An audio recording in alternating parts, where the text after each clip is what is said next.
1월달이 지나고 2월달을 맞습니다. 1월달이든 2월달이든 설교자가 설교를 할 때에는 기대하는 바가 있습니다.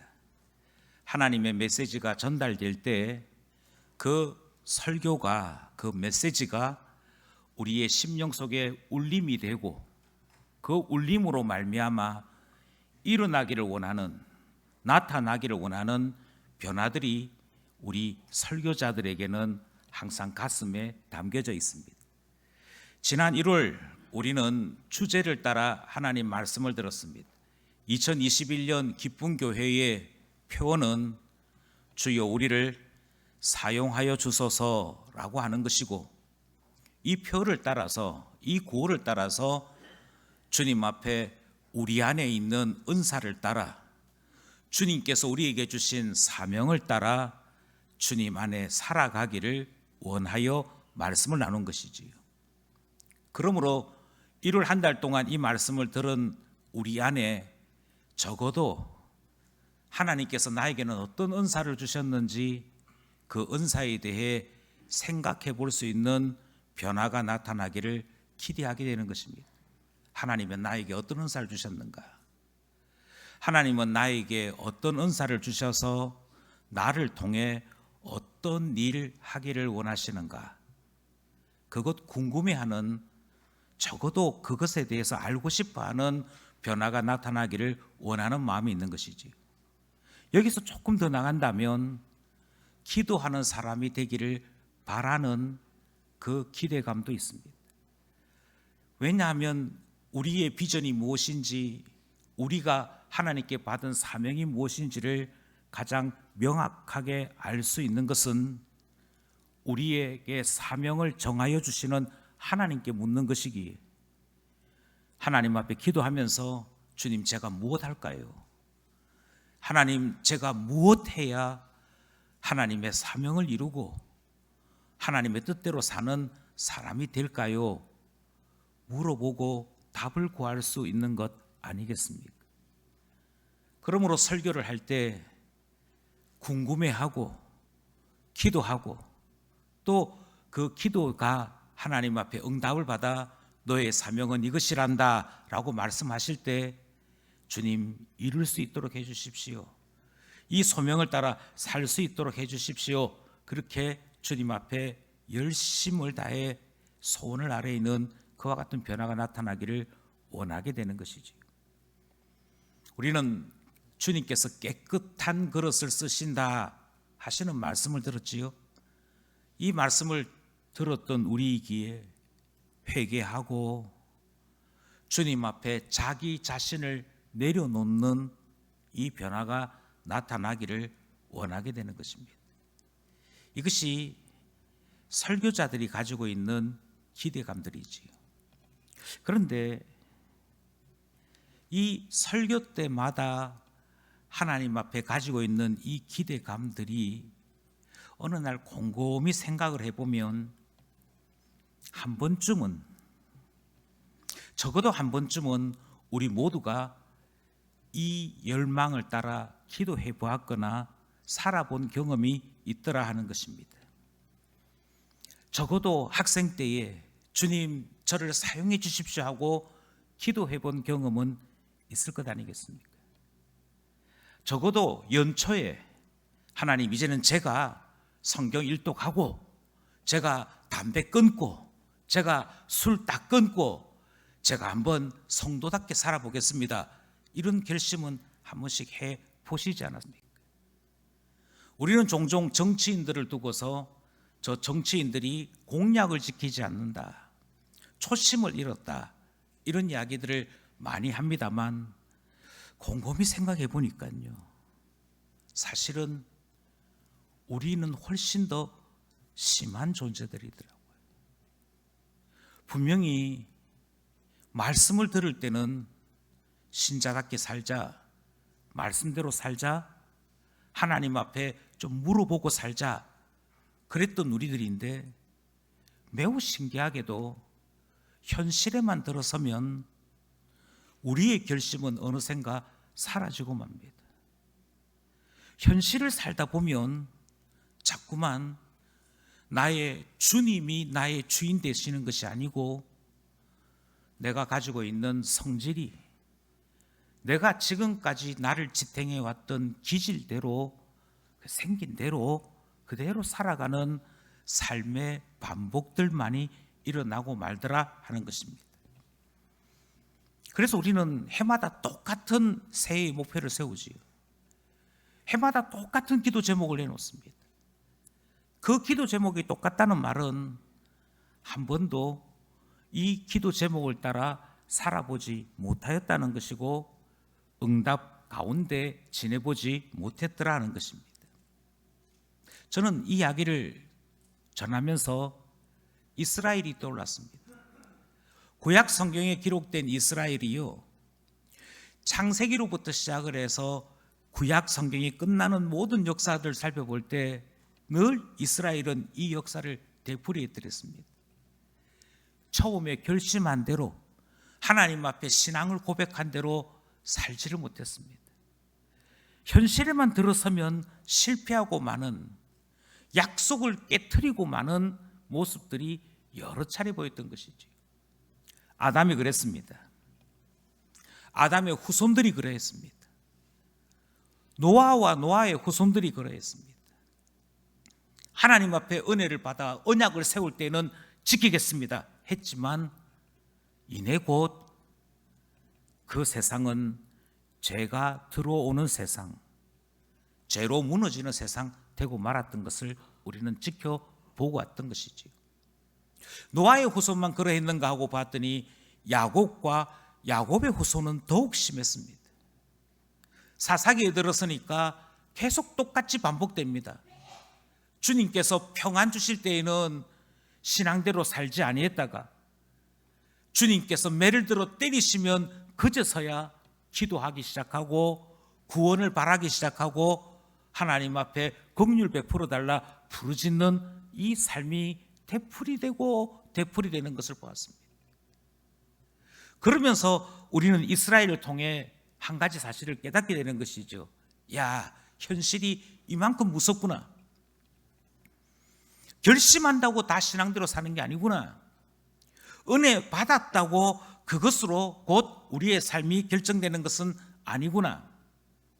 하나님 앞에 1월 한 달 동안 주님 우리를 사용해 주십시오. 우리를 사용해 주십시오. 그래서 기도했다고 해서 하나님께서 우리를 사용하시고자 하시는 대로 우리의 삶이 결정되는 것은 아니구나 하는 것을 배우게 된 것이지요.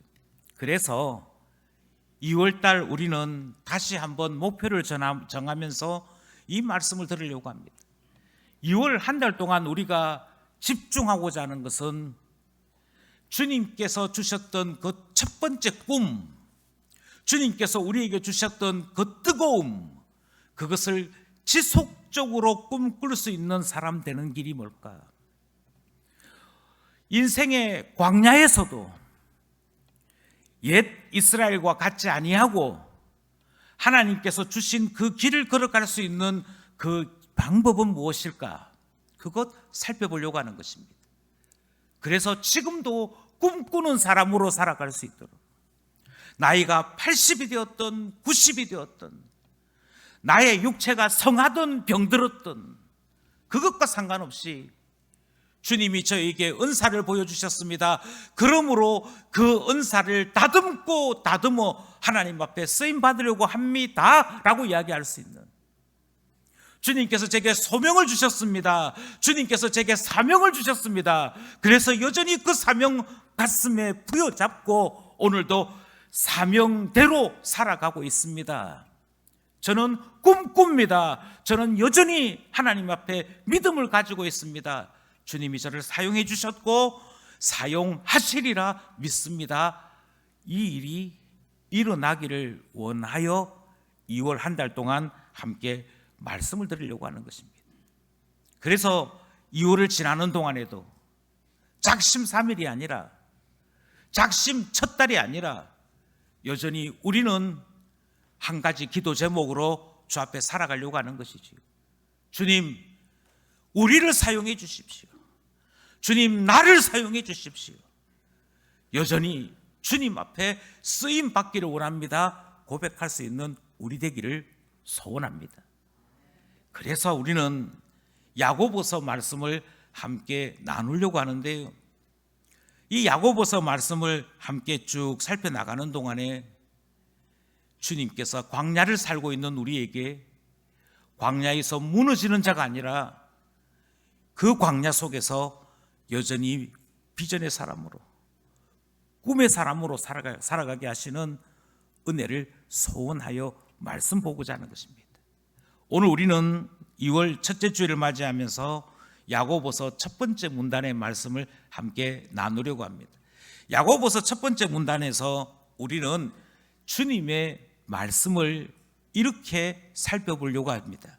주님께서 야고보서 첫 번째 이 단락에서 우리로 7개의 눈을 가지라고 말씀하시는구나 하는 것을 깨닫게 되는 것입니다. 이 7가지는 처음부터 우리가 가졌던 것이 아닙니다. 광야에 들어선 모든 사람들이 이 7개의 눈을 가질 때에만 광야에서 승리할 수 있기에 우리는 그 음성을 들으면서 우리의 광야의 삶을 주님 앞에 드리려고 하는 것이지요. 첫 번째가 뭐냐? 첫 번째는 은혜의 눈이 필요합니다. 은혜의 눈이 있어야만 광야의 삶을 살아갈 수 있더라 하는 것입니다. 은혜의 눈이 무엇인지를 1절이 설명하고 있습니다. 1절 함께 합독하겠습니다. 시작. 하나님과 주 예수 그리스도의 종 야고보는 흩어져 있는 12지파에게 문안하노라. 여러분, 이 본문을 가만히 보시기 바랍니다. 이 본문에는 야고보서를 쓴 사람이 자기 자신을 소개하고 있습니다. 자기 자신을 소개하는데 2가지로 소개합니다. 하나는 하나님과 주 예수 그리스도의 종입니다. 이렇게 소개합니다. 하나님과 주 예수 그리스도의 종이 이 편지를 씁니다. 이렇게 소개하고 있고요. 2번째 소개는 그 사람의 이름이 야고보입니다. 이렇게 소개하고 있습니다. 신약 성경에는 야고보라고 하는 사람이 3사람 등장합니다. 한 사람은 세베대의 아들 야고보가 있습니다. 이 사람은 예수님의 제자이지요. 2번째는 알페오의 아들 야고보가 등장합니다. 이 사람도 예수님의 제자입니다. 그런데 예수님의 제자인 2명의 야고보 말고 또 다른 한 사람 야고보가 등장합니다. 바로 그 사람이 오늘 이 야고보서를 쓴 사람입니다. 그 3번째 사람은 누구냐면 예수님의 형제 야고보입니다. 예수님의 형제 야고보라는 말은 마리아가 처녀로 있을 때 성령으로 말미암아 예수 그리스도를 태어나게 했지요. 그래서 동정녀 탄생, 성육신하여 우리에게 오신 분이 예수 그리스도이십니다. 그 뒤에 요셉과 마리아 사이에 자녀가 출생하게 되었는데요, 사람들은 요셉과 마리아에게서 난 그 자녀들을 예수의 형제라고 불렀습니다. 사람들의 눈에는 예수님의 동생이라고 생각이 되었던 것이지, 바로 그 동생들 중에 야고보가 있었습니다. 그 동생들 중에 야고보는 그 어머니 마리아와 함께 예수님을 처음에는 육신의 눈으로 지켜보았습니다.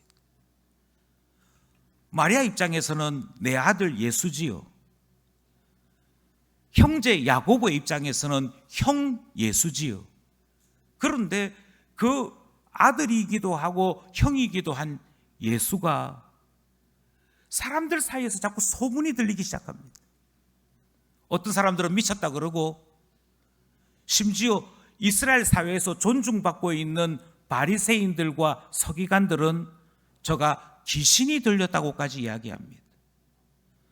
내 아들이, 우리 형이 사람들로부터 그런 소리를 듣게 되니까 여전히 육신의 눈만 가지고 있던 이 형제들이, 이 어머니가 그만 예수 그리스도를 온전히 보지 못하고 사람들의 말에 따라 예수님을 쳐다보기 시작합니다. 그래서 어떻게 됐느냐? 그래서 어떤 일을 벌였는가 하니 마태복음 12장 47절에 보니까 이런 이야기가 등장합니다. 함께 읽겠습니다. 시작. 한 사람이 예수께 여짜오되 보소서 당신의 어머니와 동생들이 당신께 말하려고 밖에 서 있나이다 하니. 예수님께서 열심히 설교하고 제자들 양육하고 있는데 정작 어머니와 그 형제들이 바깥에 서서 기다리고 있습니다. 뭐 하려고 기다리는 거 아니? 저가 미친 것 같으니 우리 집으로 데리고 가렵니다 하고 바깥에 서 있는 것입니다. 말리려고. 이랬던 사람이 누구였느냐? 이랬던 사람이 야고보입니다.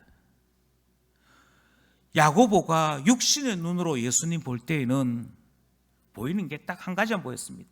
우리 형 왜 저러나? 그래서 아주 오랜 시간 동안 예수의 형제들은 예수님을 믿지 못했더랬습니다. 그런데 매우 놀라운 사실은 그랬던 그들에게도 은혜가 임하여 예수님을 보게 되었습니다. 그리고 주의 교회를 위해 일하게 되었지요. 사도행전에 보면 예루살렘 교회에 지도자가 있었다. 요즘 말로 하자면 예루살렘 교회에 담임 목사가 있었다. 그가 누구였느냐? 바로 형제 야고보가 은혜를 입어 예루살렘 교회의 담임 목사까지 되어집니다. 그 사람이 바로 오늘 이 야고보서를 쓴 사람이지. 그러면 첫 문장을 뭐라고 쓸 수 있겠습니까? 첫 문장을 이렇게 쓸 수 있지 않겠습니까? 하나님과 예수 그리스도의 형제된 야고보가 이렇게 쓸 수 있다고요. 우리는 기왕이면 조금만 사실이어도 기왕이면 조금 더 높게 나를 표현하는 방법을 쓰거든요. 그런데 뭐라고 얘기하는 거 아니? 은혜를 입고 보니까 내가 예수님의 형제 되었다. 그게 중요한 게 아니고 예수님은 주님이시다. 우리에게 오신 하나님이시다. 그래서 형제 야고보로 자기 자신을 말하지 않습니다. 철저하게 예수님은 주님이시고 그래서 주 예수 그리스도 이렇게 이야기하고 나는 종입니다. 그분 앞에 저는 쓰임받는 일꾼이요 그의 명령을 따라 살아갈 수밖에 없는 종입니다. 그 사실을 고백하더라는 것입니다. 달라진 것이지요? 달라졌습니다. 여러분 바로 이 눈이 필요합니다. 우리는 이와 같은 변화를 은혜를 입었다 이렇게 말합니다. 은혜를 받아서 지금까지 보았던 것 달리 볼 수 있어야 합니다.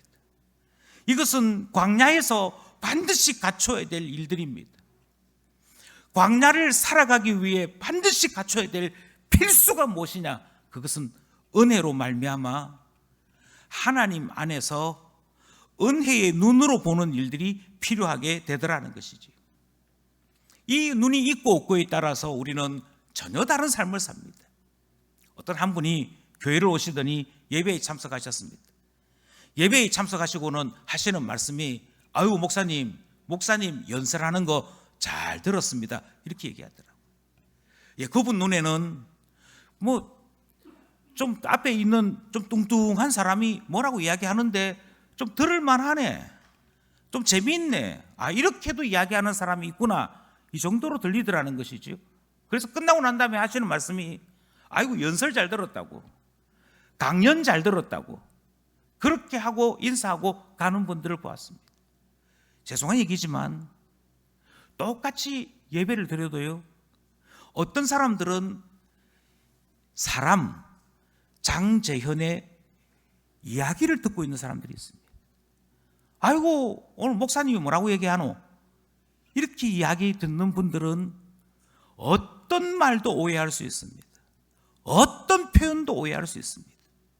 아니 목사님이 가만히 보니까 누구를 더 편애하네. 가만히 보니까 누구를 더 좋아하네. 가만히 보니까 목사님 정치적으로 저 진보 쪽이군요. 보수 쪽이군요. 이렇게 보기 시작합니다. 이유는 광야로 살아가는데 은혜의 눈이 필요하건만 우리는 여전히 육신의 눈만을 가지고 있어서 그 눈으로 모든 것을 재단하려고 하는 것이지. 그런데 반대의 사람들이 있습니다. 똑같이 예배를 드리고 똑같이 설교를 듣습니다만 적어도 이 시간은 하나님께서 나에게 말씀하는 시간입니다. 하나님께서 내게 메시지를 보내주시는 시간입니다. 주님의 뜻이 무엇일까? 주님이 나에게 무엇이라 말씀하시는가? 나는 어떻게 말씀대로 살아야 할까를 고민하면서 이 시간에 함께하는 사람들이 있더라는 것이지. 그분들은 매주일 예배 때마다 나의 인생을 지도하시는 하나님을 체험하게 되는 것입니다. 나의 삶을 이끌고 가시는 하나님을 경험하게 되는 것입니다.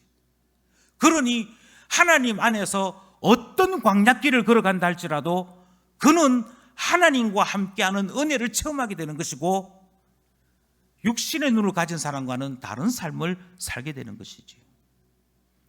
이 눈이 있어야 합니다. 이 눈이 있다면 매우 놀랍게도 나의 손을 잡아 이끄시는 하나님을 체험할 수 있게 되는 것이지.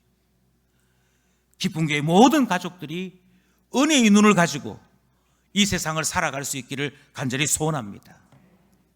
두 번째는 우리 자신을 볼 수 있는 눈이 필요합니다. 주님께서 나 자신을 보는 것 같이 그 똑같은 눈으로 나 자신을 볼 수 있는 눈이 있어야 한다는 것입니다. 역시 1절 말씀입니다. 1절 말씀 다시 한 번 더 합독하겠습니다. 시작.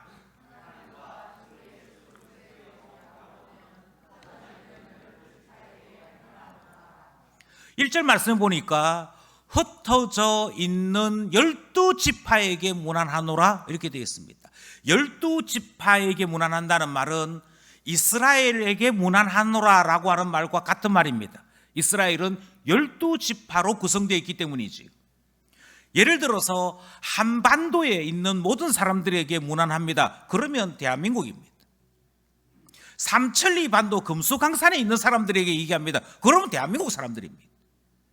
이스라엘이라고 하는 이름보다도 더 실제적인 이름이 12지파 이렇게 불려집니다. 그런데요, 교회를 두고서 12지파라고 지금 표현하고 있는 것입니다. 이스라엘에 원래 있었던 12지파는 사라졌습니다. 없습니다. 북왕국 이스라엘에 10개 지파가 있었는데요, 그 10개의 지파로 구성되어 있던 북왕국 이스라엘이 아수르라고 하는 나라에 의해서 침공을 받습니다.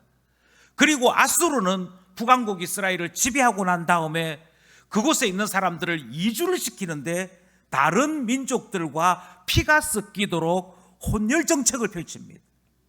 그래서 지파를 없앴고 이스라엘 민족을 와해시켜버리는 일을 합니다. 그리고 그렇게 나갔던 사람들이 혼혈인이 되어서 다시 되돌아온 것이 사마리아 땅이었습니다.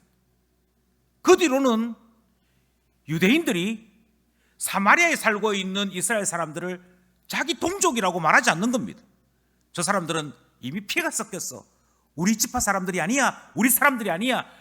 10개의 지파가 사라졌는데도 불구하고 12개 중에 10개의 지파가 사라졌는데도 불구하고 그들은 지파를 이루는 기본적인 것들을 다 상실했다고 인정하지 않았습니다. 남쪽 유다에 2개의 지파가 있었습니다.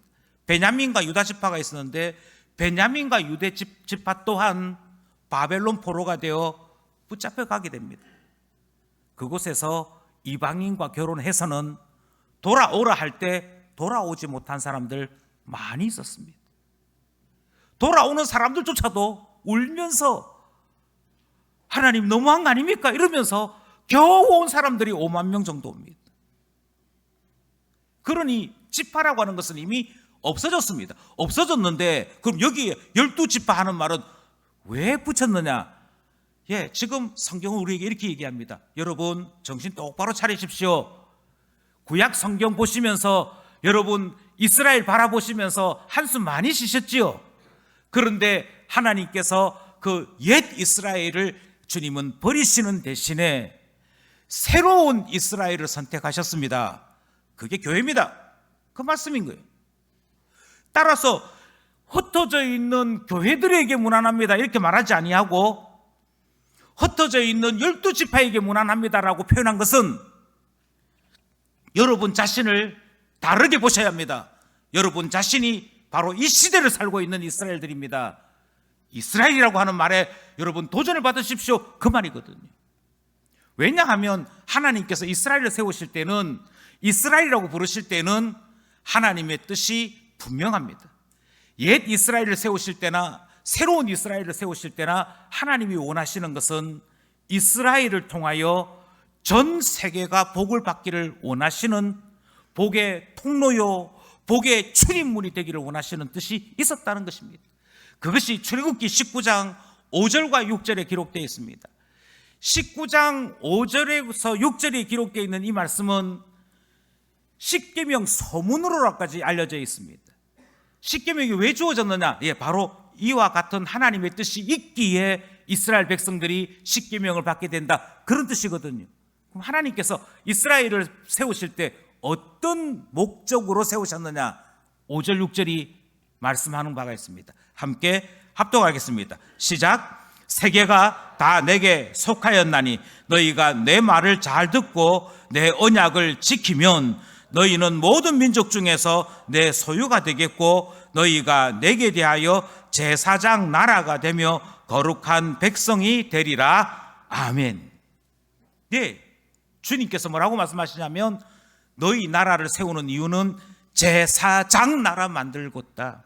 제사장 나라 만들어서 너희를 통하여 하나님을 알지 못하는 나라와 민족들이 하나님을 발견하며 너희를 통하여 세상 열방이 복을 받게 하도록 하겠다. 그래서 세우는 나라가 이스라엘이다 이렇게 말씀하십니다. 그런데 그 이스라엘이 하나님 앞에 이 역할을 감당하지 못했습니다. 그래서 주님이 버리셨습니다. 그리고는 교회를 향하여 이렇게 말씀하시는 거죠. 흩어져 있는 12지파에게 내가 문안한다. 그리고 하시는 말씀이 너희가 이름이 바뀌었어. 너희들의 신분이 바뀌었어. 너희들은 누구냐 하면 새로운 이스라엘이야. 이렇게 말씀하신다는 겁니다. 새로운 이스라엘이라고 말씀하시는 것은 이스라엘이 걸어온 걸음을 잘 살펴보면 교회가 걸어가야 될 걸음이 무엇인지가 보인다는 말씀과도 같습니다. 이스라엘이 걸어온 걸음은 이렇습니다. 하나님께서 아브라함을 부르시고 가나안 땅을 주셨습니다. 그리고 그 가나안 땅에서 족장들이 여러 세대를 지나오며 그곳에서 삶의 터전을 이루었습니다. 아브라함, 이삭, 야곱까지 가나안 땅에 살다가 주님께서 그곳에서 애굽으로 부르십니다. 요셉을 통해 불렀지요. 요셉을 통해 부르고 애굽 땅에 사는 동안에 나라와 민족이 될 만큼 많은 수로 늘어나게 하셨습니다. 그렇게 나라를 만드시고 난 다음에는 모세를 통하여 이제 부르십니다. 그런데 제일 먼저 어디로 가느냐 하면 바로 가나안 땅으로 되돌아가는 것이 아니고 시내산에 갑니다. 시내산에 가서 그곳에서 불 가운데 역사하시는 하나님을 만나게 되었습니다. 구름 가운데 음성으로 역사하시는 하나님을 체험하게 되었습니다. 그래서 이스라엘 사람들 가운데 그 누구도 하나님이 계신가 안 계신가는 아무도 의심하지 않았습니다. 하나님은 분명히 계시는 분이었습니다. 그 체험은 언제 했느냐? 그 체험이 바로 시내산 체험입니다. 시내산에서 하나님을 만났습니다. 하나님 만나서 온 이스라엘 공동체가 400년 동안 잃어버렸던 하나님의 이름을 다시 발견하고요, 하나님의 살아계심을 체험하게 되었습니다. 그래서 곧장 가나안 땅으로 갔느냐? 아니요. 은혜를 받았습니다. 은혜를 받고 난 다음에 하나님께서 이스라엘을 어디로 이끄셨냐면 광야요.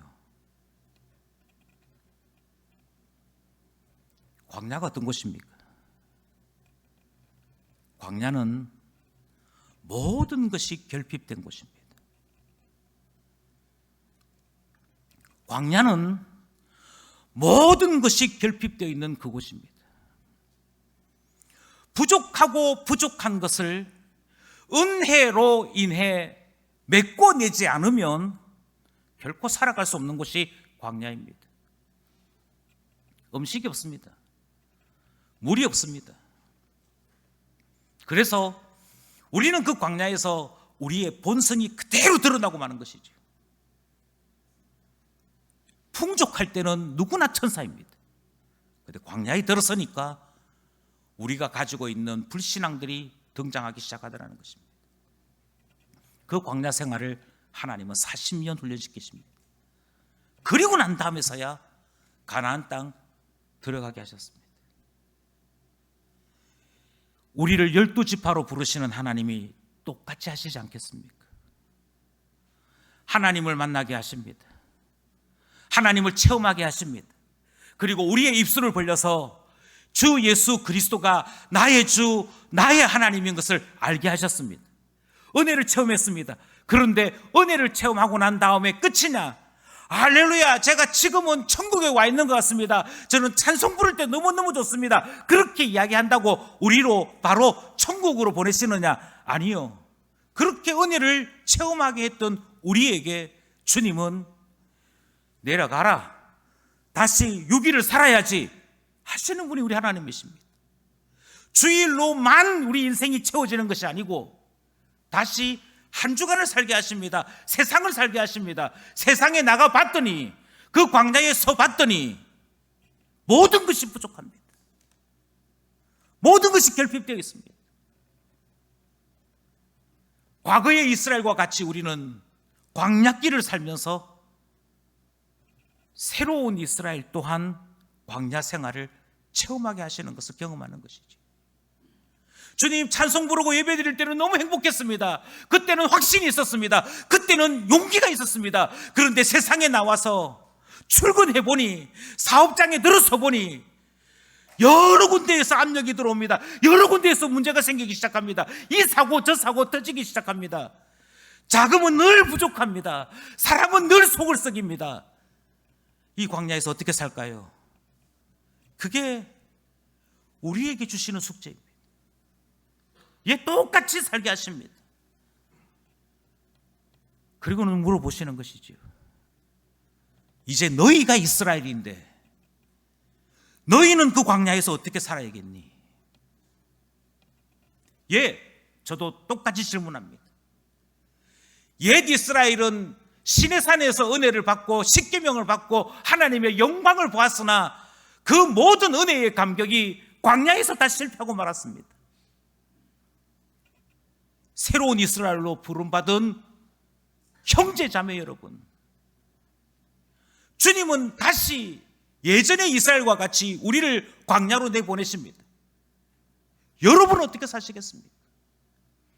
이 광야에서 어떻게 살아야 참 이스라엘이 되는 것이며, 이 광야에서 어떻게 살아야 우리는 옛 이스라엘과 다른 영적인 이스라엘이라 말할 수 있게 되는 것일까요?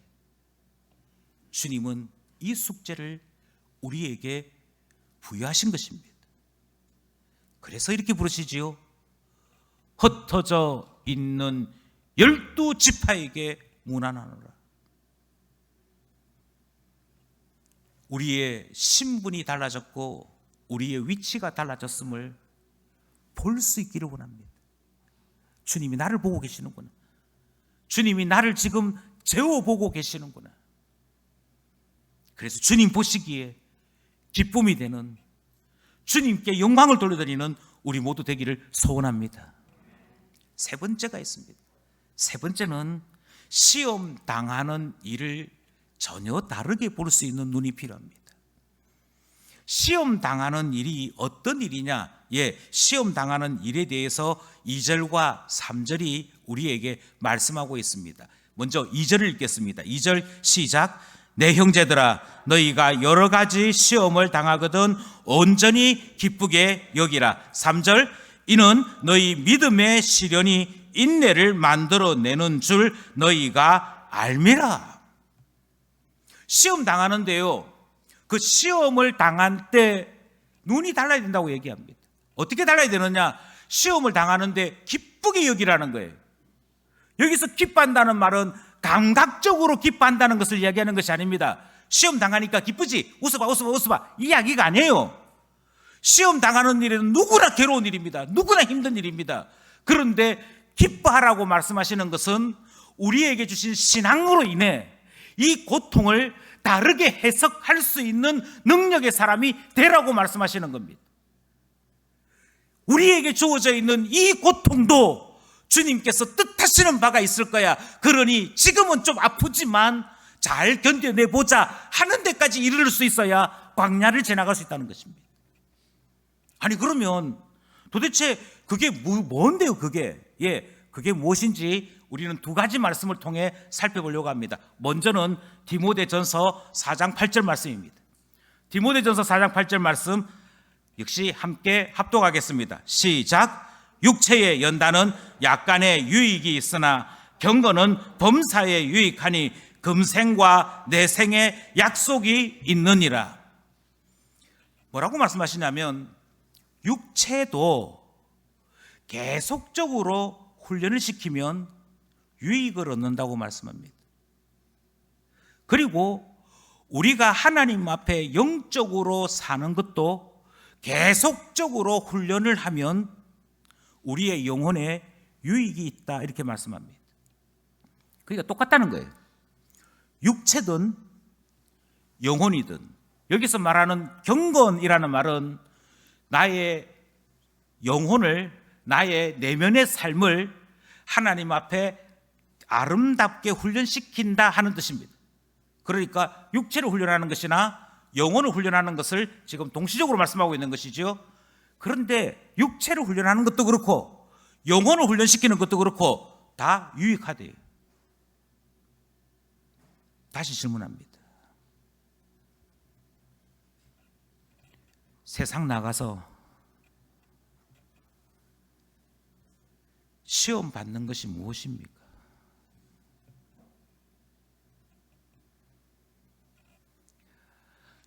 세상에 나가서 시험을 받게 되는 것들은 대부분 미숙하거나 단단하지 않기 때문입니다.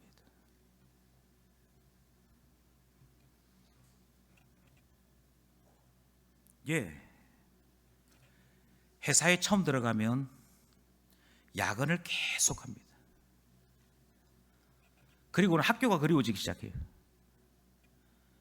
학생 때는 리포트 쓴다고 밤 며칠 세워도 그래도 여유가 있었거든. 이 정도는 아니었거든. 근데 현장에 나와보니까 미숙하면 자기 분량을 채워야 되기 때문에 별 수 없습니다. 퇴근 늦게 해야 되고 고생해야 됩니다. 다시 말씀드립니다. 광야에 나가보니 무엇이 시험입니까? 사업이 잘 안 됩니다. 다시 말씀드립니다. 미숙하기에 일어나는 일입니다. 그런데 그 미숙한 것을 그리스도인들은 가끔 착각합니다. 내가 오늘 장사가 안 됐는데 장사가 안 된 이것을 그대로 내버려 두고는 교회 와가지고 하나님 아버지 저 사랑하시지요. 제 사랑하니까 제 기업이 잘 되도록 해주십시오. 제 장사가 잘 되도록 해주십시오 하고 기도로 장사 안 되는 것을 때우려고 합니다.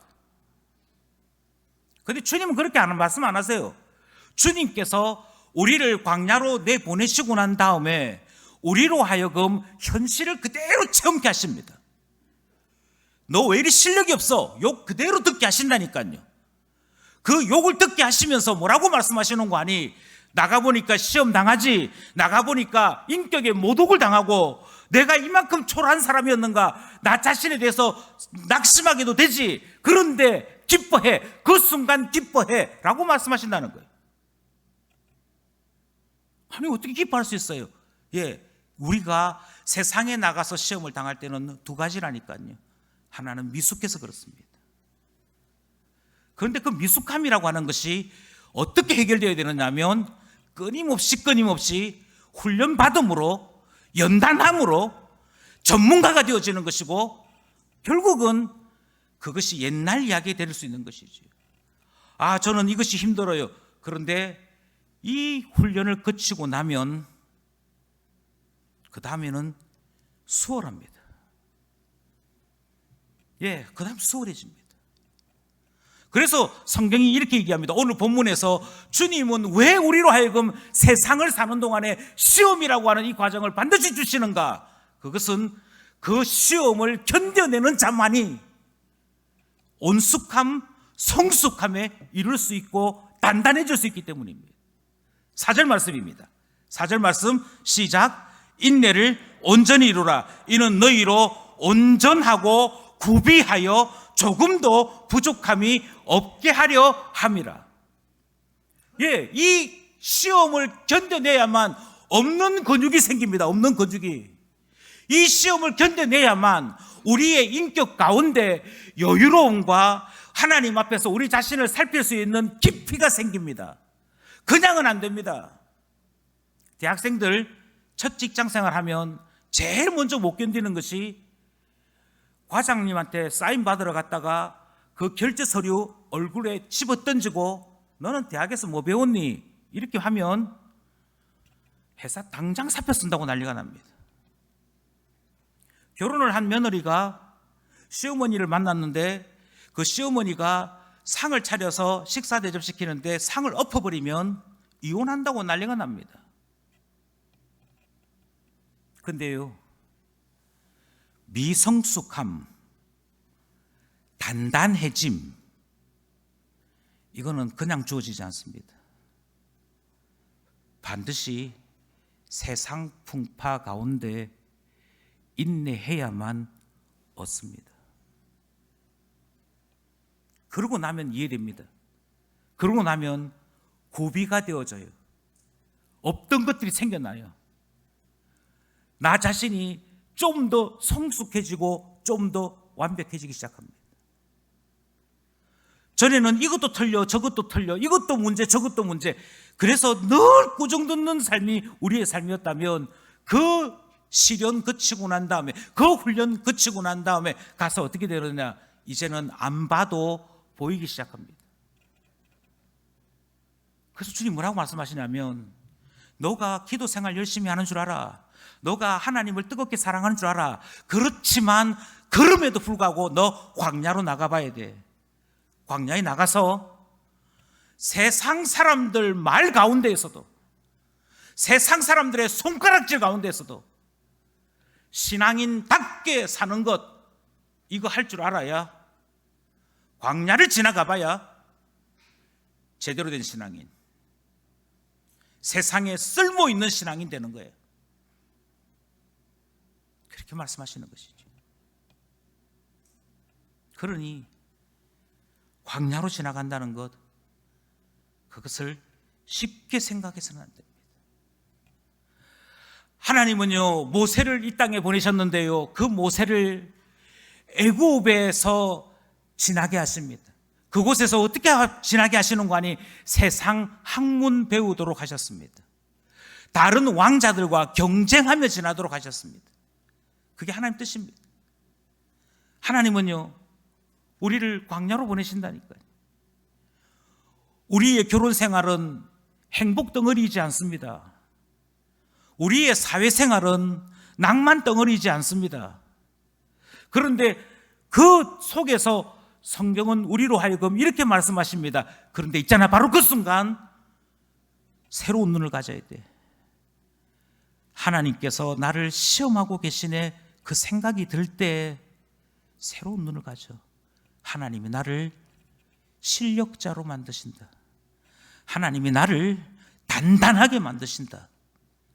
그래서 부족한 것 구비하여 주시고, 없는 것, 연약한 것, 그것 완전하도록 만드신다. 그러니까 눈이 달라지는 것이지. 저 사람이 어떻게 나한테 이런 말을 할 수 있어? 예, 제발 이 생각 좀 버리십시오. 그 사람을 나에게 붙여주신 분이 하나님이시고요, 그 말을 듣게 하시는 분이 하나님이십니다. 요셉이 했던 말 기억하시잖아요. 형들이 와서 내가 너를 그때 팔려고 했던 게 아니고, 그 이야기 할 때, 아니요, 나를 이곳으로 보내신 분은 하나님이십니다. 세상 속에서 시험을 만나게 하시는 분은 하나님이십니다. 참으로 기뻐해야 합니다. 기뻐하면서 소망을 가져야 합니다. 이 풍파 지나고 나면 나는 온전해질 것입니다. 이 풍파 지나고 나면 나는 없던 것들이 구비되어질 것입니다. 이 풍파 지나고 나면 인내가 커질 것입니다. 그리고 난 다음에서 나를 조금도 부족함이 없도록 만드시는 하나님을 노래하게 될 것입니다. 그러므로 광야에서 나는 신앙 때문에 기뻐할 수 있습니다. 이 고백이 우리에게 있기를 원합니다. 이 고백이 있어야 우리는 광야로에 나가 신앙의 승리를 이룰 수 있기 때문인 것이지. 오늘은 여기까지 하나님 말씀을 나누려고 합니다. 이미 말씀드린 대로 7가지인데 우리는 3가지를 살펴본 것이지. 한 주간 하나님 안에서 이 야고보서의 말씀을 함께 묵상하는 가운데 여전히 꿈꾸는 자로 살아갈 수 있는 우리 되기를 원하고요. 광야에서 말 때문에, 사람들의 말 때문에, 시련 때문에 무너지는 자가 아니라 도리어 하나님 앞에 기뻐하면서 인내하고 온전하고 구비되는 은혜를 누릴 수 있기를 원하는 것입니다. 저는 다음 주간에도 이 말씀을 전하면서 이 이야기를 할 것입니다만 이번 주에도 이 말씀을 끝으로 전하고자 합니다. 그것은 예수 그리스도입니다. 이스라엘이 광야에 있었던 것 같이 예수 그리스도께서도 광야에 계셨습니다. 그것도 40일을 줄인 상태에서 광야에 계셨습니다. 그때 사탄이 와서 시험을 합니다. 사탄의 시험은 아주 간단한 한 가지였습니다. 딱 한 번만 절해라. 딱 한 번만 절하면 천하만국을 주겠다.